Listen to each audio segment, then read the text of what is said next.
Olá pessoas, aqui quem vos fala é Bruno de Andrade e sejam muito bem-vindos a mais um episódio do Lume Podcast, podcast do portal lumeliteratura.com.br. E hoje, finalmente, vou entrevistar alguém com o mesmo sotaque que o meu, uma conterrânea aqui de Fortaleza, vencedora do prêmio Kindle. Seja muito bem-vinda, Vanessa Passos. Olá, é uma alegria muito grande poder estar aqui, conversar com você, um conterrâneo, matar um pouquinho da saudade do Ceará e poder conversar sobre literatura. Vanessa, eu sempre começo perguntando para o meu convidado quais obras que fizeram com que ele se apaixonasse pela leitura lá na infância.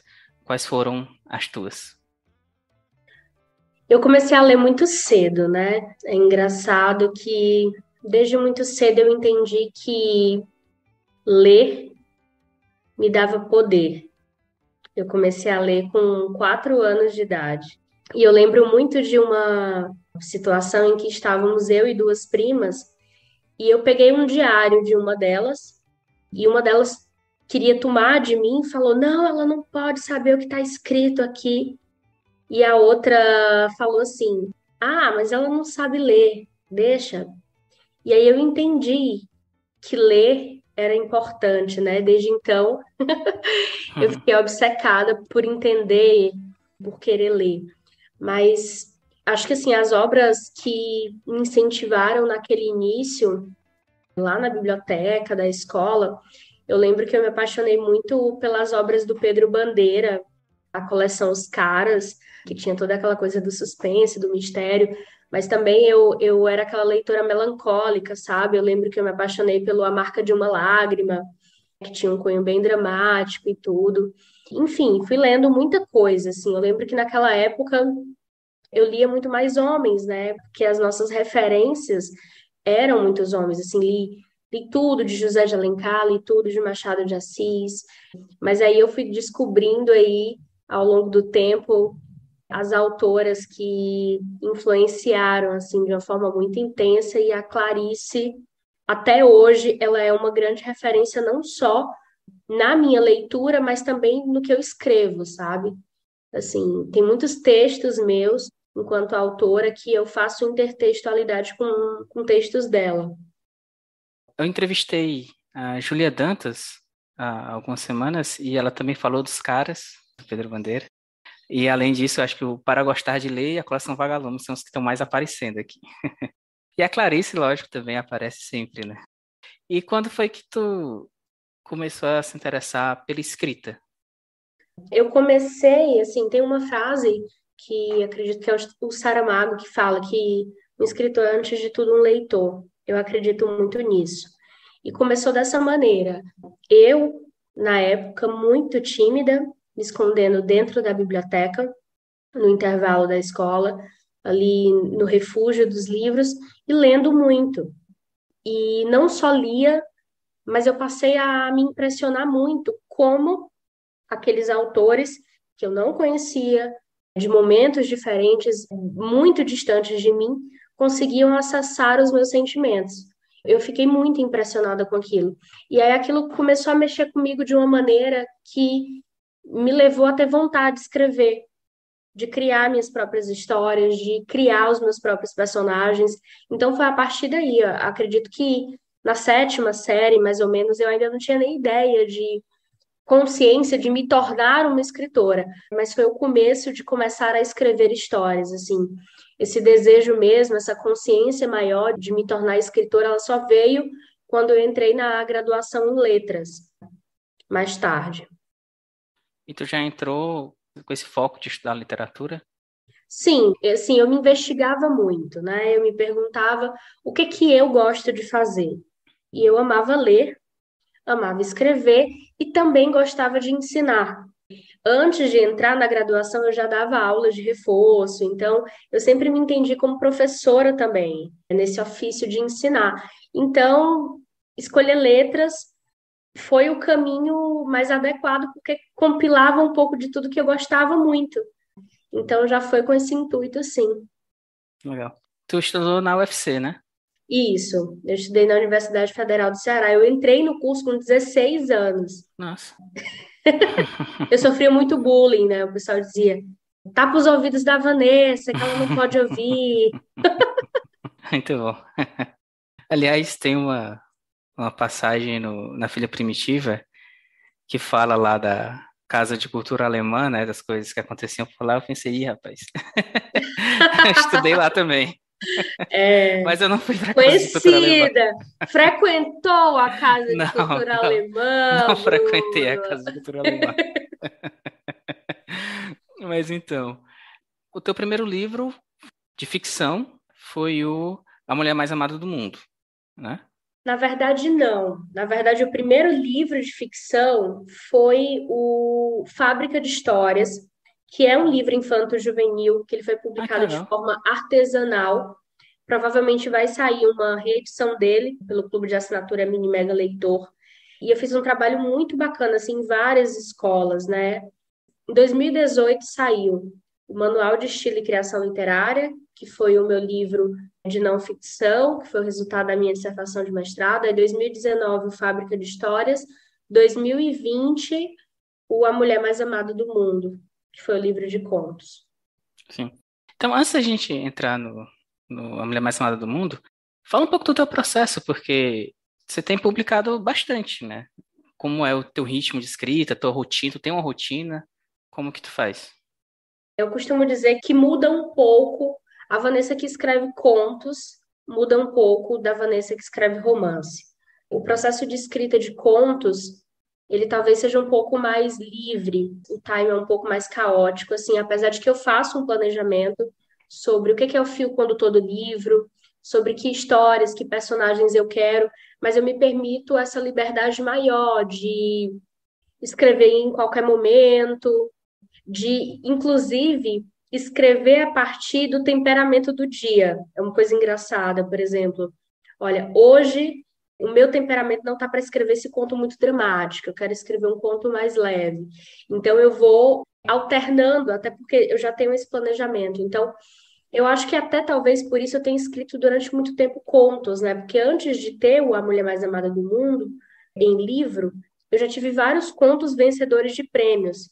Teve o Prêmio Ideal Clube, o Prêmio Unifor, o Prêmio Clipe, que é o concurso literário Presidente Prudente. Então, isso ajudava na minha rotina caótica, né? A escrita do conto que é mais curto.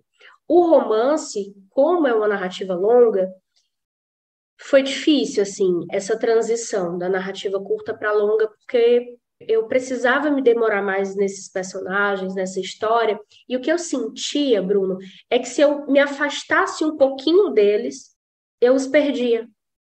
Então, durante um tempo, eu demorei para chegar nessa rotina, até eu entender que eu precisava de uma rotina diária. Para o romance, eu preciso de uma rotina diária, senão não funciona. Depois que eu fecho o planejamento, assim, prévio, quando eu começo a escrever, eu me proponho a escrever um capítulo por dia, até finalizar a primeira versão, porque eu preciso dessa convivência de perto com esses personagens, senão eles me fogem. E foi assim com a Filha Primitiva. É mais desafiador, né? Porque eu lembro que eu dizia assim: só posso dormir depois de escrever um capítulo. Se não escrever um capítulo hoje, não dormirei. Uhum. Eu meio que brincava comigo, assim, porque nossa vida é cheia de imprevistos, né? Assim, trabalho e tantas coisas. Mas eu buscava essa convivência para que eu pudesse ter essa coesão da narrativa. Se tu fazer um capítulo por dia, quanto tempo mais ou menos tu demorou para terminar essa primeira versão? Olha, são 43 capítulos. 43 capítulos que ficaram, né? Tiveram capítulos que eu cortei durante o processo de revisão que eu joguei fora, que saíram na revisão, tiveram capítulos que se transformaram em dois, que eu juntei. Então, acredito que foram uns 2 meses e meio, assim. Isso a primeira versão, mas teve muito, foram 11 versões no processo de reescrita. uns 2 meses e meio para terminar a primeira versão. E aí, quanto tempo mais entre terminar essa primeira versão e a última versão? Na verdade, o processo inteiro foram 4 anos. Desde a ideia, que começou em 2017, desde ter a ideia, começar a planejar, começar a idealizar as personagens, investigar quais eram os temas centrais, fazer tudo isso, chegar no tom da narrativa, enfim, reescrever até publicar em 2021, foram 4 anos. Agora indo para Mulher Mais Amada do Mundo. Primeiro, ele foi feito através de financiamento coletivo, né? Isso. Como foi esse processo, assim, de encarar esse financiamento? Eu sei que para muita gente é difícil, né? Você fica meio inseguro, e aí tem a parte de divulgação. Como foi isso para ti? Foi interessante porque eu gosto muito de desafios, eu gosto muito de experimentar coisas novas, principalmente também como professora de escrita, eu acompanho muitos alunos nessa jornada de publicação também. E eu queria passar por essa experiência prática, não apenas teórica, de saber como funciona o financiamento coletivo. Quando chegou na pandemia, e no auge da pandemia, na verdade, eu sabia que não iria ser possível fazer nenhum lançamento presencial, porque a gente estava lockdown e tudo mais. Eu pensei que seria uma excelente oportunidade para o financiamento coletivo, que para mim é uma espécie de pré-venda, né? Sim. Sendo que feita pelo próprio autor e não pela editora. E, na verdade, existem várias editoras que também utilizam essa mesma ferramenta. A gente tem, por exemplo, a Causa e Letras, que faz a pré-venda dos livros pelo próprio Catarse e tantas outras editoras. Então, eu organizei todo o processo, todo o projeto do livro, a divulgação, e eu achei que seria muito bacana, porque eu poderia enviar os livros autografados, já que não poderia ter lançamento, com os brindes, marca-página, cartão postal, e poderia ter esse contato com os leitores, inclusive de entender que o projeto não era só meu, enquanto autora, era coletivo, né? Porque o leitor tem um papel importantíssimo nesse processo. E foi incrível, porque o livro alcançou 157% da meta estabelecida, né? Ele alcançou, na época, R$ 15.700. Foram feitos, na primeira tiragem, 1.000 exemplares, né? O livro foi ilustrado, cada conto tinha uma ilustração em aquarela, com a artista visual, a Raíza Cristina. Então, assim, ficou muito bonito, né? O projeto. E depois desses 1.000 exemplares foram feitos mais 1.000 exemplares, né, ao todo. Foram 2.000 exemplares físicos do A Mulher Mais Amada do Mundo. E até hoje é um livro que é bastante lido. Eu ia te perguntar justamente das ilustrações. Realmente são muito bonitas. De onde veio a ideia? E você deixou na mão da ilustradora ou você foi ativa discutindo o que é que você queria para cada conto? Como foi esse processo? O meu processo criativo, ele é muito ligado com a imagem. Tanto é que um dos meus perfis se chama Pintura das Palavras, né? Sim. O meu processo criativo é muito ligado com a imagem, com a pintura. Eu queria muito, porque o fio condutor desse livro, desses contos, são as personagens femininas e tem uma ligação muito forte com o feminino e com o corpo. Desde então eu sabia que eu queria a Raíza Cristina, porque eu já conhecia o trabalho dela. Ela tem muito esse trabalho com a aquarela e também com o corpo nu, com o corpo feminino, então eu já conhecia muito, admirava e confiava muito no trabalho dela. Nessa relação, ela leu cada conto e eu deixei assim livremente que ela lesse e fizesse, porque eu acho muito legal isso, assim, eu acho que é um trabalho de coautoria, um trabalho assim junto. Por isso que é muito importante quando você faz esse tipo de trabalho você confiar, né, no trabalho de quem você se relaciona. Então, assim, eu acredito que teve uma única ilustração, aliás, duas ilustrações que eu opinei, né? Uma foi no conto História de Cor, que eu pedi para que ela, como é o conto de uma personagem negra, eu queria que estivesse mais evidente, né, a cor da personagem, então foi nesse sentido. E o último conto, que na verdade eu inseri, porque seriam só 12 contos e acabaram ficando 13, eu trouxe o Meu Nome Era Alice, que é um conto que venceu o Prêmio Ideal, que também tem uma personagem feminina, eu trouxe para lá, e é um conto que tem um cunho autobiográfico, né? Um conto que foi dedicado à minha avó, Alice, inclusive, e eu queria que essa ilustração representasse a cena final e que tivessem os traços parecidos com o meu e o da minha avó. Então, por essa razão, Legal. eu direcionei, assim, né, essa ilustração e ficou muito parecido, assim. Nossa, é como se eu estivesse vendo a minha avó, sabe, ali. Tanto é que foi a ilustração que eu escolhi para estar no marca-página, que foi colocado, e saiu, inclusive, na época, numa matéria no Diário do Nordeste também, na capa. Massa. Agora, é que a gente falou do financiamento coletivo e tu falou do Pintura das Palavras, tem uns cachorros aqui, não sei se é no áudio, mas vamos que vamos.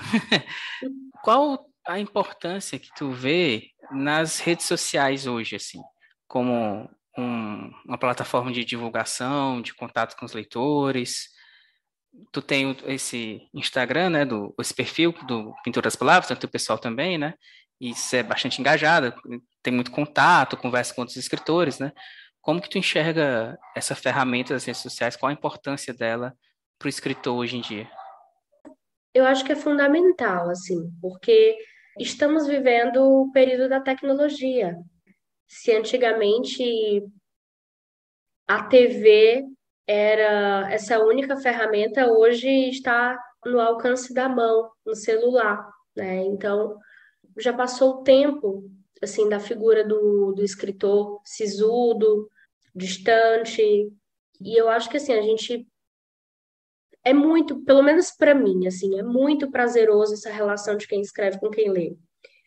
A relação que eu tenho, por exemplo, quando eu participo de clubes de leitura, quando eu escuto e quando eu tenho feedback dos leitores a partir do que eles leem, é muito legal, porque o livro se expande. E isso é a internet, né? São as redes sociais que propiciam. Então, eu acredito que permite um alcance de forma muito democrática. E digo mais, assim, porque parece que eu sou essa pessoa que sei fazer isso muito bem desde sempre, mas o meu primeiro Instagram, Bruno, foi em 2018. E o Instagram existe há muito tempo, muito antes de 2018. Então, eu acho que é poder se abrir essas oportunidades e entender que isso pode ser ponte. O meu primeiro Instagram foi em 2022, pra você ver como eu sou o cara atualizado. Mas então, A Mulher Mais Amada do Mundo, todos os contos têm protagonismo feminino, né? A Filha Primitiva também. E tu falou que começou lendo muito mais homens, né? Porque eram as nossas referências, né? Então, eu queria que tu falasse primeiro, assim, se foi um passo consciente começar a ler mais mulheres, assim, você percebeu que lia mais homens e passou a procurar, e qual a importância desse protagonismo feminino na tua literatura? Foi, assim, primeiro foi não só foi um passo consciente, mas foi uma descoberta maravilhosa. Poder entender que na literatura contemporânea existem mulheres incríveis escrevendo, não só ler porque vamos entrar numa reparação histórica. Não, mas porque as mulheres escrevem muito bem. E quando eu comecei a ler essas autoras inclusive que participaram, eu tive a honra de lerem A Filha Primitiva, de estarem comigo, né? A Andrea Delfego, Nara Vidal, Marcela Dantes, Carola Saavedra, Giovanna Madalosso, Natália Timmerman e tantas outras que leio sempre. Quando me perguntam, eu estou sempre lendo uma mulher. Foi fundamental, assim, uma descoberta, um achado, uma inspiração.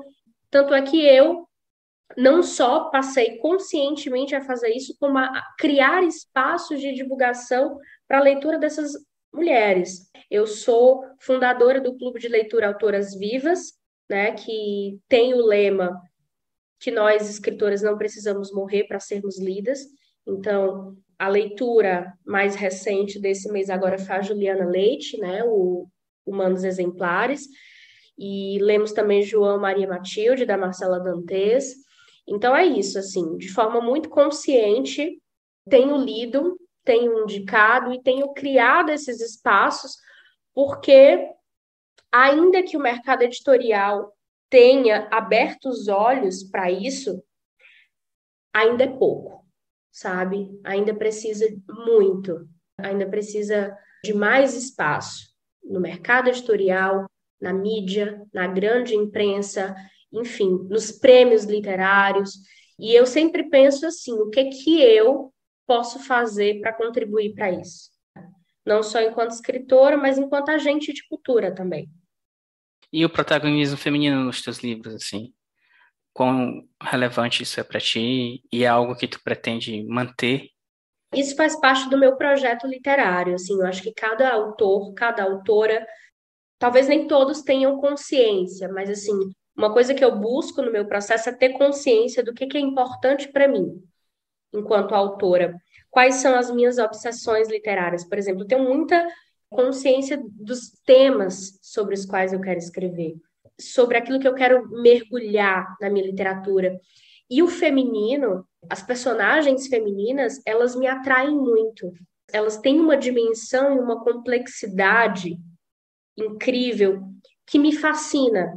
Então, faz parte dessa minha escolha e desse meu projeto literário, assim, desde os contos, né, desde a narrativa curta até a narrativa longa, até o romance, né, tanto na Filha Primitiva quanto no Novo Romance, que é o projeto que eu estou trabalhando, que é o resultado do meu pós-doutorado em escrita criativa aqui na PUC, no Rio Grande do Sul.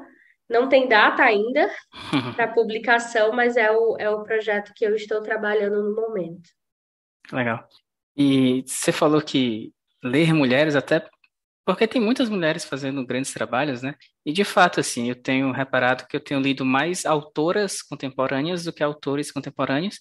E não foi um esforço nem nada, foi porque realmente surgem grandes livros, grandes autores, eu tenho acompanhado e acho muito legal isso, porque quando eu vou ler algo clássico, aí eu sinto que tem muito mais homens, né? É difícil até pensar em muitas autoras assim. E na literatura contemporânea eu tenho visto bastante, então é algo muito legal. E o conto que dá título ao livro, né, A Mulher Mais Amada do Mundo, que aliás tem uma ilustração muito boa também, esse conto, trata de uma acumuladora de animais, né, que é um tema que eu sempre fico muito curioso, assim. De onde veio a ideia para esse conto em específico? Você conheceu alguma coisa assim, estudou alguma coisa?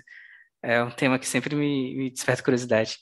Eu sou tão apaixonada por essa ilustração que eu cogitei que ela fosse a capa É da muito bonita. época. É muito bonita. Fiz até eu acho que eu cheguei a fazer uma enquete e aí quase empatou assim, mas aí a outra capa venceu, porque essa capa traz uma solidão, assim, passa uma solidão muito grande. Eu acho que a solidão também é um dos meus temas.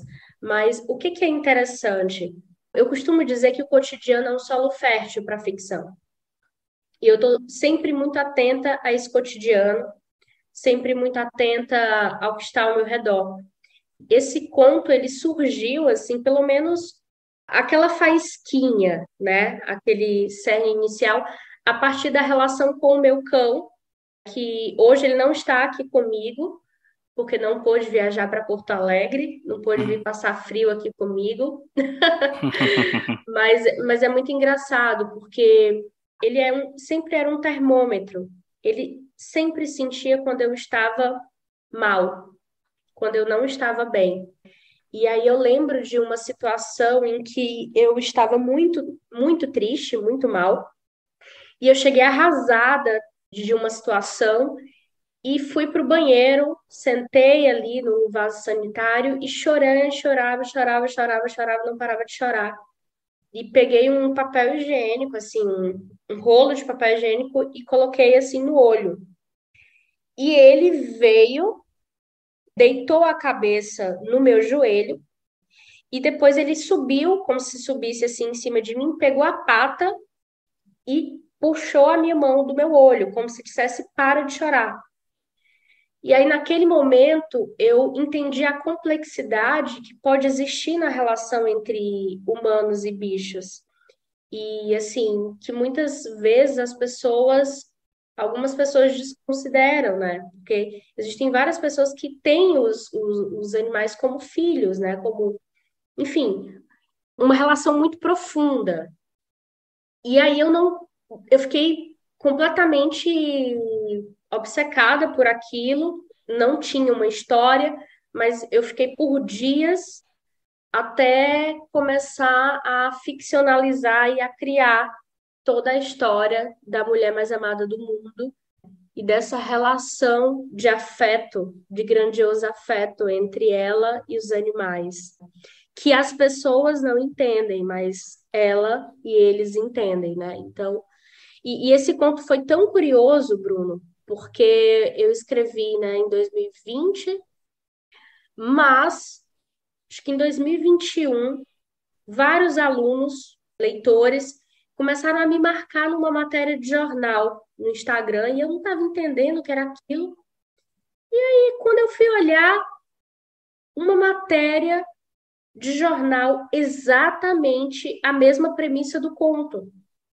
Uma senhora que morreu com todos os bichos. E aí eles, Vanessa, é o conto A Mulher Mais Amada do Mundo.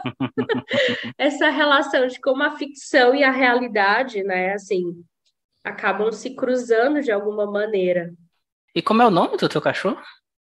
Totó, que foi o nome dado pela minha filha. Temos que dar crédito a ele, né? Ele foi importante. Ele que inspirou esse ponto, que é um dos meus preferidos. Eu adoro, os leitores sempre ficam chocados com o final. É, você deu um spoiler do final. Deu um spoiler, mas eu vou dizer como Assis Brasil. Assis Brasil fala que não existe spoiler para quem analisa literatura e que a experiência de leitura é sempre diferente. Sim, sim. Bom, aí depois do A Mulher Mais Amada do Mundo veio A Filha Primitiva, né? Com esse livro, tu ganhou o prêmio Kindle. Quero te perguntar primeiro assim, de onde veio esse impulso de publicar na plataforma, né? E de concorrer? Por que não fazer, por exemplo, um financiamento coletivo, como foi para o outro, ou tentar uma via tradicional? De onde veio esse interesse pela plataforma? Como era a minha estreia no romance, eu tinha interesse de concorrer a um prêmio com ele, Uhum, mas eu ainda não tinha definido exatamente, porque a preocupação inicial era escrever. Eu sempre falo que até o livro estar pronto, nada mais importa. Depois a gente pensa na divulgação. Eu costumo divulgar muito os meus livros, mas eu penso nisso depois do livro pronto. Então, depois de terminar a primeira versão e já começar o processo de revisão, um dos leitores críticos, que foi o Sérgio Tavares, ele falou assim: Vanessa, o livro está muito bom. Eu acho que você deveria aumentar o tamanho e mandar para o Prêmio Sesc. E aí foi engraçado porque eu falei para ele: não, Sérgio, não, porque a história é para ser curta. A história que eu quero contar, ela tem esse tamanho. É preciso que ela tenha esse tamanho, porque se eu for aumentar, vai se transformar em outra coisa. Então eu comecei a perceber que a grande maioria dos prêmios, eles pediam uma quantidade mínima de caracteres e páginas. 160 mil caracteres, no mínimo 100 páginas no Word, enfim, coisas desse tipo. E eu não queria aumentar o meu livro só pelo um prêmio, assim, transformar o meu livro em outra coisa. Eu já acompanhava o prêmio Kindle, mas eu estava estudando os editais, né? E percebi que o prêmio Kindle não coloca isso como uma obrigatoriedade. E isso é muito bacana, né? Porque o autor tem essa liberdade. Então foi quando eu decidi que ia participar do prêmio Kindle. E aí estudei toda a história do prêmio, li os vencedores das outras edições, os finalistas, estudei a plataforma o KDP, porque eu já tinha o A Mulher Mais Amada do Mundo publicado por lá. Mas assim, eu comecei a estudar a fundo a plataforma. E foi incrível, assim, porque eu costumo dizer que o KDP ele democratiza muitas coisas para o autor e ele dá números, ele nos dá conhecimento sobre os nossos leitores. Eu consigo entender qual é o feedback do meu leitor sobre o meu livro, a partir das resenhas, das avaliações.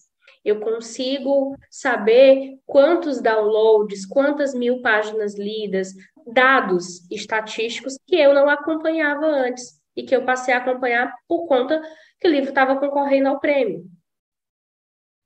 E esse estudo da plataforma, ele fez diferença? Muito, fez muita diferença porque muitas pessoas publicam assim às cegas e não tem dimensão de como, por exemplo, inclusive eu estudei tanto que depois de ir para a Bienal de São Paulo, né, e conhecer os gerentes do KDP, eu fui convidada para dar um workshop pela Amazon, né? Esse workshop ele está disponível, inclusive, no meu canal, no Pintura das Palavras, que é tudo sobre o Prêmio Kindle de Literatura. E eu vou falar sobre isso, porque a própria plataforma, né, a ferramenta te dá muito suporte de você cadastrar numa categoria que está mais relacionada com o teu livro e pode potencializar o algoritmo de indicar o teu livro para leitores que gostam daquele tipo de livro, o tipo de palavra-chave que você vai usar no momento do cadastramento do livro, como você vai colocar a sinopse na plataforma, enfim, vários dados e informações que podem te ajudar a chegar em mais leitores, né? Que foi de fato o que aconteceu. Tanto é que o A Filha Primitiva bateu todos os recordes em relação às edições do prêmio, né? Hoje ele já está com mais de 1.200 avaliações na Amazon. E quando ele chegou, antes mesmo de ser vencedor, ele já tinha mais de 530 avaliações, que era um número muito considerável, né? Uhum. Então, conhecimento, eu costumo dizer que o conhecimento liberta, né? O conhecimento nos dá suporte para as coisas. Então, foi muito importante. E qual foi a repercussão, assim, o que mudou depois do Prêmio Kindle? Olha, muita coisa mudou depois do prêmio.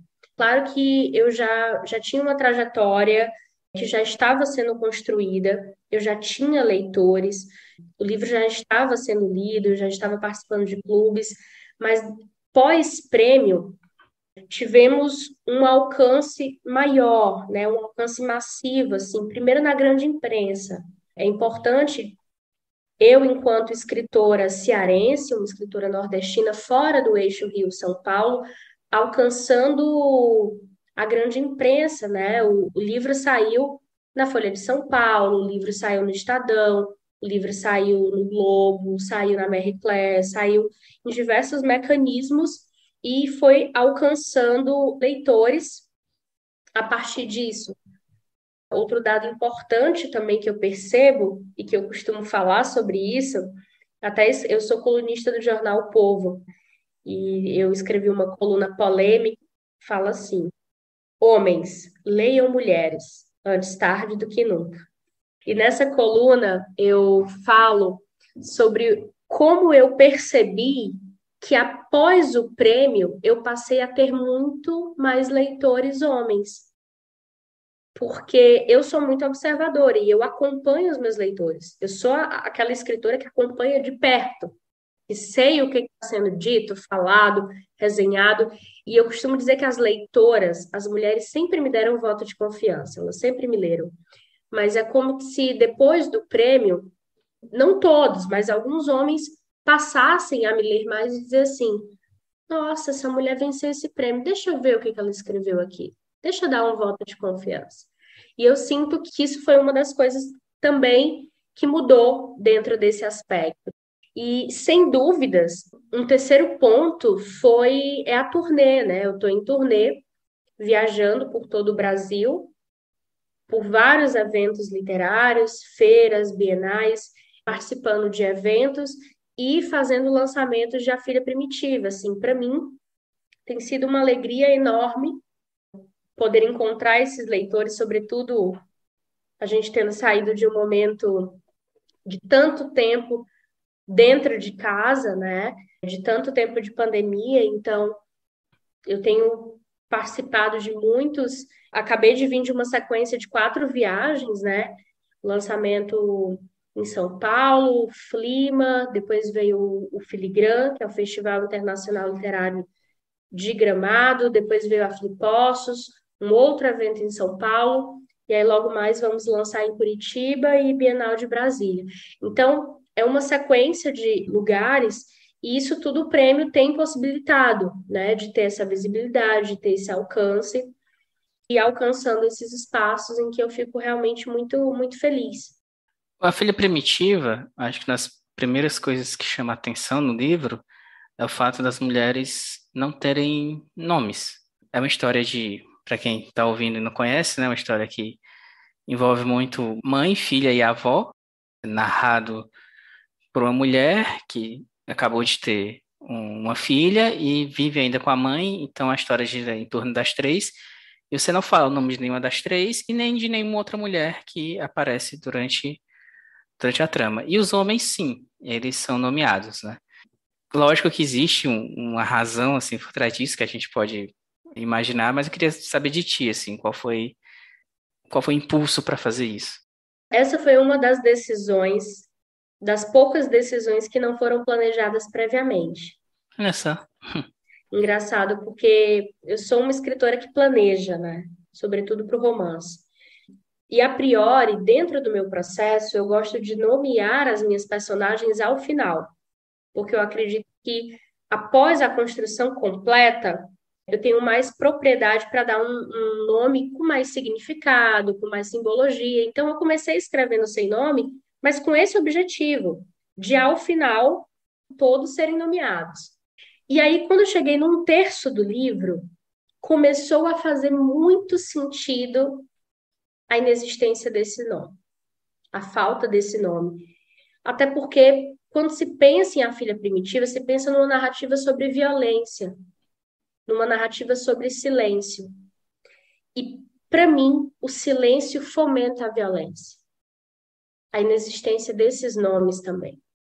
A gente vive numa sociedade em que muitas vezes as mulheres perdem seus nomes, né? Elas passam a ser a mulher de fulano, a filha de cicrano, a ex de Beltrano. Isso também é muito forte dentro dessa camada de violência, sem falar que tem todo um processo de identificação, sabe? Quase de inconsciente coletivo, de tantas mulheres que vivem e viveram essas diversas violências e que se identificam nesse processo.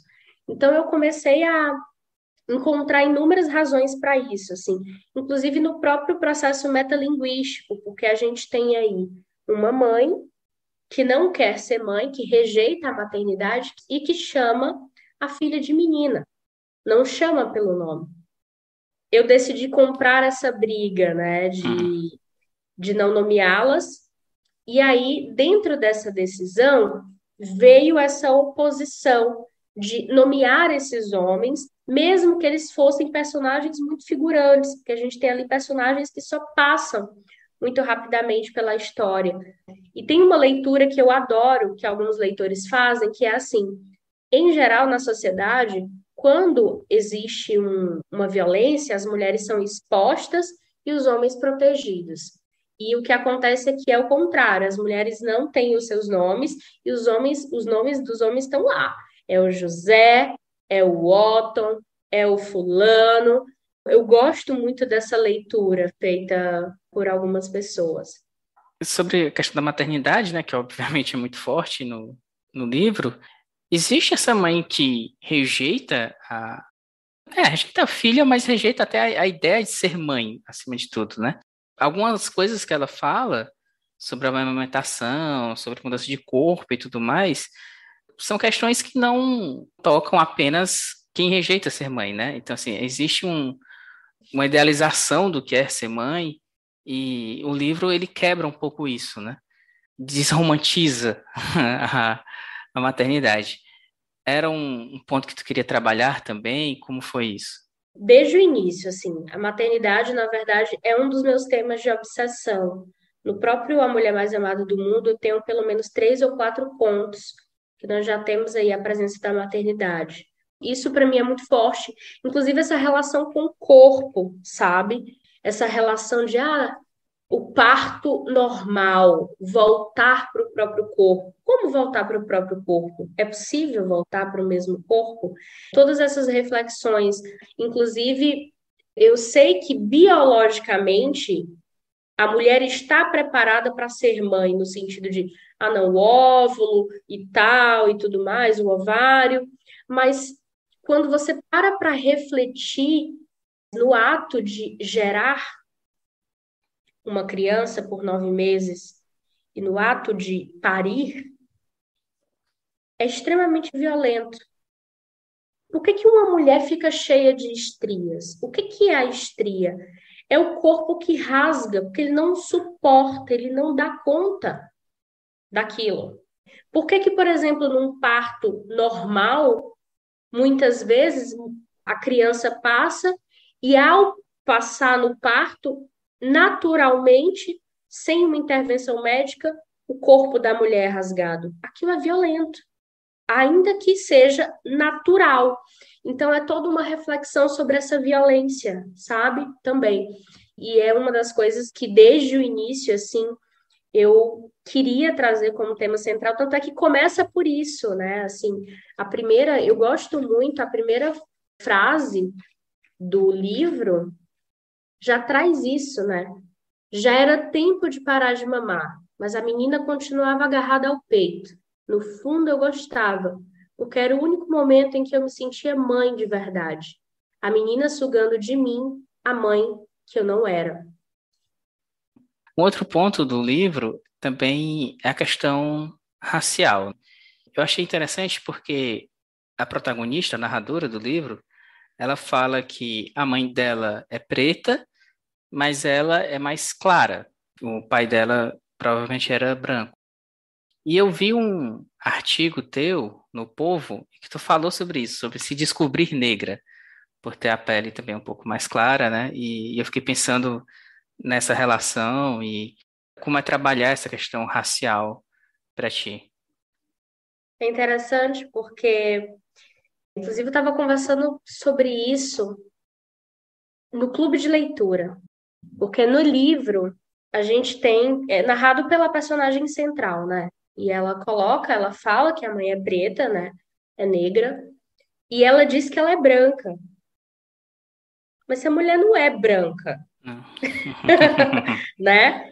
E é muito interessante isso, né? Porque nós vivemos num país e num processo de branqueamento que busca esse apagamento de raízes culturais, de várias raízes do corpo, né? Porque não tem biologicamente como essa mulher ser branca, não tem.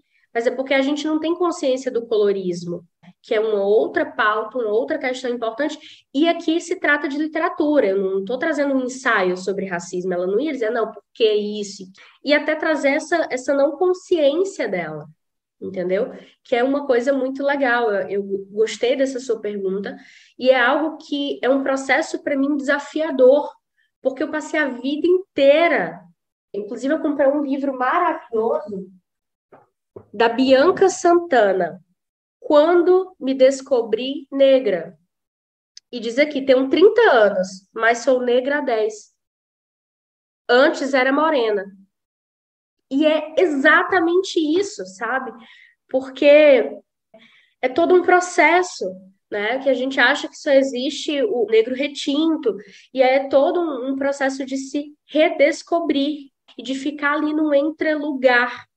E para essa personagem faz todo um sentido, porque ela já está no entrelugar, né?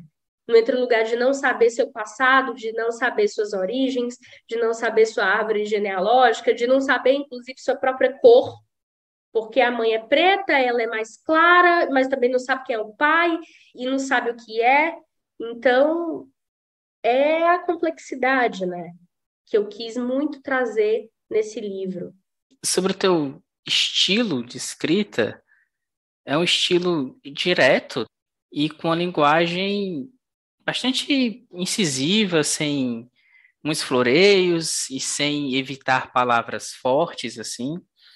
Queria que tu falasse um pouco desse estilo, como tu desenvolveu, foi baseado nas suas referências, ou é algo que vem de ti mesmo, assim, essa força. E também eu achei muito legal que você não disfarça, digamos assim, né? Não tenta tirar o cearês, porque isso é importante, né?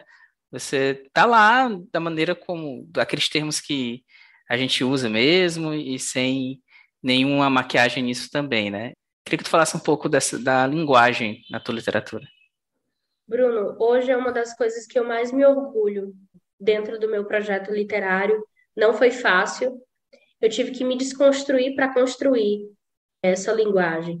Até porque eu tenho uma trajetória acadêmica, né? Então, eu tenho uma graduação em letras, mestrado, doutorado em literatura e hoje curso pós-doutorado. Então, imagina toda a influência do Academic 6, se é que podemos chamar assim, né?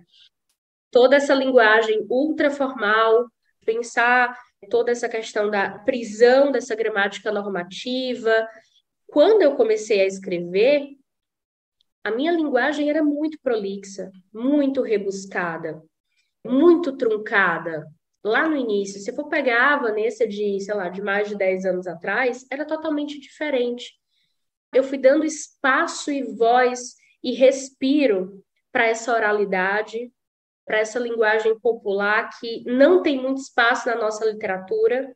Inclusive, eu estava numa live com o curador do Prêmio Jabuti, que é o Marcos Massionilho, que é editor e tradutor, e ele falou justamente sobre isso. Ele dá um curso sobre preparação de texto, visão, o quanto que é importante. Ele ficou impressionado como eu consegui manter verbos que não foram tirados na preparação, como, por exemplo, o verbo enguiar. E eu cheguei a ouvir que o verbo não existia. Esse verbo não existe. Eu disse, existe. Pode não existir onde você mora, mas aqui onde eu moro existe. É importante entender que isso traz pluralidade para a literatura, né? Então, foi um processo de desconstrução, de eu deixar um pouco de lado a Vanessa, doutora em literatura, a Vanessa isso, a Vanessa aquilo, para dar mais voz a essa literatura. Eu ouvia muito lá no começo, e o engraçado é que o mesmo motivo pelo qual A Filha Primitiva hoje é elogiado pela crítica, que é por essa linguagem nua, crua, direta, foi o mesmo motivo pelo qual eu fui criticada lá no início. Eu ouvi de algumas pessoas que diziam: não, sua literatura é direta demais, ela não é poética, não é bom. Naquele tempo, há muitos anos atrás, aquilo me incomodava, porque eu pensava, nossa, é verdade. Mas eu entendia que aquilo fazia parte de um estilo, né? Por exemplo, Vidas Secas é uma grande influência para mim, porque faz parte dessa história. Essa história não poderia ter sido narrada de outra maneira, cheia de floreios. Não faria o menor sentido. Então, eu acho que faz parte muito disso. Eu tenho a pretensão de que essas marcas da oralidade elas permaneçam na minha literatura, assim, em outros projetos, porque eu acho que é muito rico para os leitores, inclusive. Eu tenho leitores que me disseram, Vanessa, eu li o teu livro, fui pesquisar o que que era capitão, porque eu não sabia o que que era capitão. Eu fui pesquisar o que que era isso. Assim como nós lemos um livro de outra região, de um autor de outro espaço, e vamos pesquisar algumas coisas, vice-versa. É isso. A literatura promove esse espaço de diálogo. E hoje eu me sinto muito segura desse projeto, do que eu pretendo, né, com ele. Antes de encerrar, eu quero te perguntar do teu novo projeto. Você pode falar alguma coisa sobre ele? Posso sim. Estou na terceira versão. Eu Como foram 11 da Filha Primitiva. não sei quantas versões serão, mas o livro, ele, eu costumo dizer que eu gosto de me lançar em temas tabus, né? Que são esses temas desafiadores na literatura. E esse romance, ele vai investigar a loucura, ele vai investigar a iminência da loucura, né? A relação entre sanidade e o chegar quase lá, esse perder esse fio. E também tem uma relação de ancestralidade, que eu acho que é uma outra coisa importante que eu trabalho dentro do meu projeto literário. E uma outra coisa que é muito forte nesse romance é a investigação de como as dores, de como os traumas, eles somatizam no corpo. O processo de investigação da somatização no corpo, né, de doenças no corpo, das nossas dores. Então, o livro vai muito por esse viés. Vanessa, muito obrigado pela tua presença, foi muito legal. Aos ouvintes aí, se vocês ouviram algum latido, acho que todos os cães de Fortaleza decidiram se reunir aqui na minha rua, estão latindo, então vamos ver o que acontece. Mas, Vanessa, obrigado, parabéns pelo prêmio, parabéns pelos teus livros, e é isso, volte sempre, obrigado. Eu que agradeço, para mim é uma alegria poder conversar sobre literatura, sobre o meu processo de criação literária. Parabenizo você e a sua iniciativa. Eu acho que é muito importante atuar como agente de cultura, né? Estabelecer esses diálogos. E para todo mundo que está ouvindo, convido a ler A Filha Primitiva. A edição já está esgotando. Em breve vai vir segunda edição do livro, eu estou muito feliz. Mas vocês podem adquirir em várias livrarias ou pela Amazon. Também está disponível em e-book. E me sigam nas redes sociais, vocês podem me encontrar no @Cultura das Palavras ou no @VanessaPassos.escritora. Obrigado, Vanessa. Até a próxima. Tchau, tchau.